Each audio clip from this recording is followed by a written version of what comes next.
그 3일간의 방학을 위해 지은은 철저히 준비했다. 지금까지 몇 주간 한 번의 극장 데이트와 매일 하던 전화가 다였던 그들이라 직접 대면할 시간이 많을 수밖에 없는 환경이 조성된 이 기간을 허투루 보낼 순 없었기 때문이었다. 지은은 먼저 한국 아이들이 한국 식재료들을 주문하는 작은 한인마트의 전화번호를 후배 민혁을 통해 알아냈다. 학교에서 차로 30분 거리에 있는 곳이었지만 한국 아이들이 모여 단체 주문을 하면 배달을 해주는 곳이었다. 한국 여자아이들이 앞으로 우리 모임에 끼지 말라고 직접 말을 한 적은 없었지만 밥을 같이 안 먹는다고 선배 언니에게 불려가 혼이 난 후에도 여전히 다른 테이블에서 다른 나라 아이들과 밥을 먹는 지은을 그들이 좋아할 리 없었고 지은도 그걸 알기에 그들이 모든 모임에서 알아서 빠져주었다.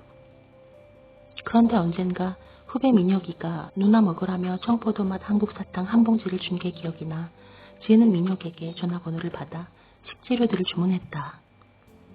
단체 주문이 아니라서 배달비가 많이 나왔지만 그 많은 세상 고민 중 다행히도 돈 걱정은 없이 살아온 지은이라 그건 문제가 되지 않았다.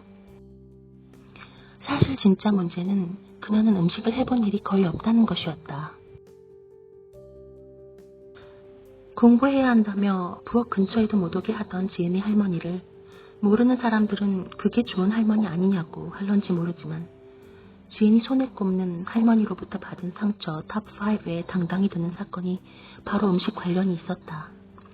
그녀의 할머니는 한 달에 한 번 동창 모임을 갔는데 보통은 지은이 공부를 하는지 안 하는지 감시해야 해서 점심만 간단히 하고 카페에 2차도 가지 않고 바로 집으로 돌아오곤 했었다. 그런데 그날따라 5시가 넘어도 돌아오지 않는 할머니를 위해 지은은 저녁 식사를 차리기로 마음먹었고 냉장고를 뒤져 티본 스테이크와 양송이 버섯 그리고 우유를 꺼내 평소 할머니가 해주시던 맛을 흉내내기 시작했다. 그때 지은은 겨우 중학교 1학년이어서 잘한 요리는 아니었겠지만 그래도 할머니의 칭찬을 받을 정도의 요리는 되겠다 싶어 혼자 들떠 계속 시계를 보고 있었고 드디어 6시가 넘어 돌아온 할머니에게 짜잔 하고 식탁을 보여줬을 때 그녀 할머니의 표정. 지은은 아직도 그 일그러진 할머니의 표정을 잊지 못했다.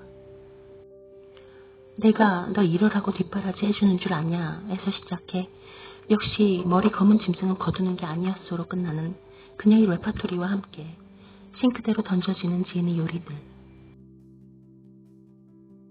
그리곤 지은의 할머니는 먼저 거실의 TV를 앞뒤로 만져 혹시라도 지은이 TV를 봤을까 온도를 체크했고 TV가 차가운 걸 확인한 후 담배를 피러 베란다로 나갔다. 지은이 뒷정리와 설거지를 하러 부엌에 들어가 달그락거리자 베란다 통유리를 거칠게 두드리더니 죽어? 라는 입모양을 하며 지은에게 주먹을 보여주었고 그래서 지은은 다시 방으로 돌아가 공부를 시작했다.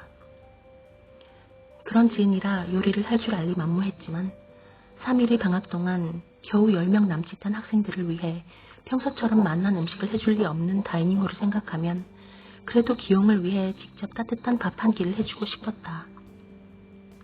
방학 시작 하루 전 받아놓은 한국쌀, 깡통햄, 김, 달걀, 미역, 취사도구, 전기밥솥을 큰 검정색 쓰레기 봉지에 넣어 책상 밑에 숨겨놓고 지은은 마치 온 세상 아이들에게 선물을 주러 갈 만반의 채비가 끝난 산타 할아버지처럼 신이 나고 설렜다. 분명 산타 할아버지 역할인데 마치 크리스마스 이브 전날 선물을 기다리는 아이의 마음으로 내일을 기다렸다. 여기는 지은이 음식을 했다고 욕을 하며 개수대에 버릴 할머니도 없었다. 안 올 것만 같던 방학 당일은 드디어 왔고 아이들은 학교가 제공해준 버스를 타고 하나 둘 각자의 목적지로 떠나기 시작했다. 룸메이트 리디아는 보스턴 시내에 집을 보유한 홍콩 친구랑 같이 갔고 지은의 일본, 태국 친구들도 홈스테이를 가서 지은의 그룹에서 학교에 남은 건 그녀밖에 없었다. 다만 학교 근처에 사는 미국 친구 콜린이 그녀의 집으로 지은을 초대했지만 지은은 괜찮다고 했고 콜린은 그럼 방학 둘째 날이나 셋째 날 학교로 지은을 보러 오겠다고 해서 그녀는 눈물이 날 만큼 고마웠다. 지은이 미국으로 도망가 버린 후 그녀의 할머니는 지은을 배신자라 부르며 단 한 번도 전화하지 않았고 그녀의 할아버지는 지은이 돈을 얼마를 쓰던 상관하지 않았지만 그 또한 먼저 전화를 한 적은 단 한 번도 없었다. 지은이 아빠는 생사를 알 수 없었고 그녀를 챙기는 이는 오직 그녀의 큰고모 하나였다. 하지만 그 큰고모조차 어쩔 수 없는 지은 할머니의 딸이라 오직 성적 이야기를 할 때만 그녀에게 전화했고 내가 너 미국 가는 과정 다 챙겨줬는데 네가 거기서 조금이라도 엇나가면 나만 네 할아버지 할머니한테 혼나니까 알아서 잘해라 라고만 했다.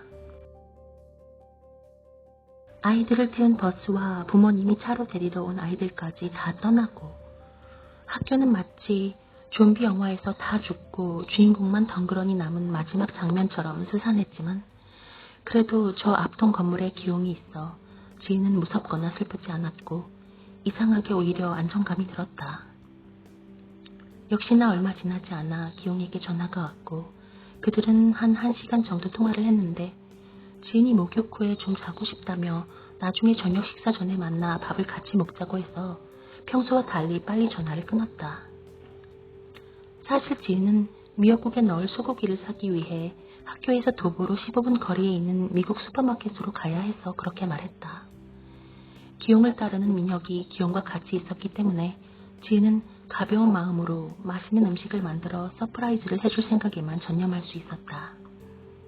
학교 규정상 방에 냉장고를 못 두게 했기 때문에 지은은 신선식품을 한국마트에서 주문하지 않았고 당일 가장 좋은 고기로 직접 사서 요리를 할 계획이었다.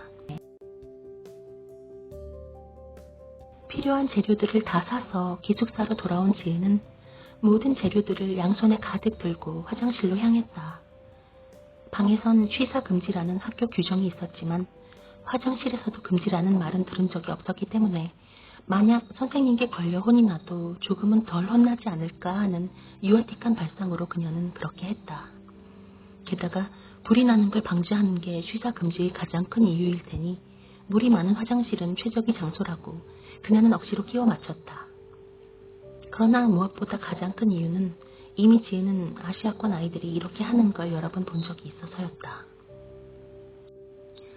밖은 여기저기 얼음 세상이었지만 지은은 큰 창문을 다 열고 음식을 하기 시작했다.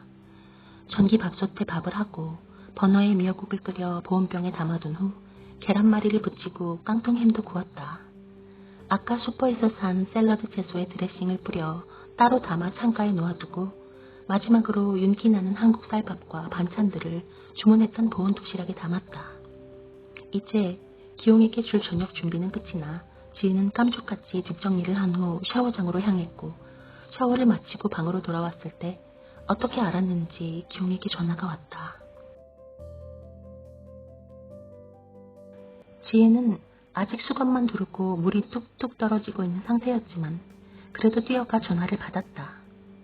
잘 잤어? 많이 기다렸어? 괜찮아. 배고프지? 조금. 지금 먹으러 갈까? 내가 좀 이따 너네 기숙사 커먼룸으로 갈게. 먼저 다이닝을 가지 말고 기다려. 당연하지. 천천히 해.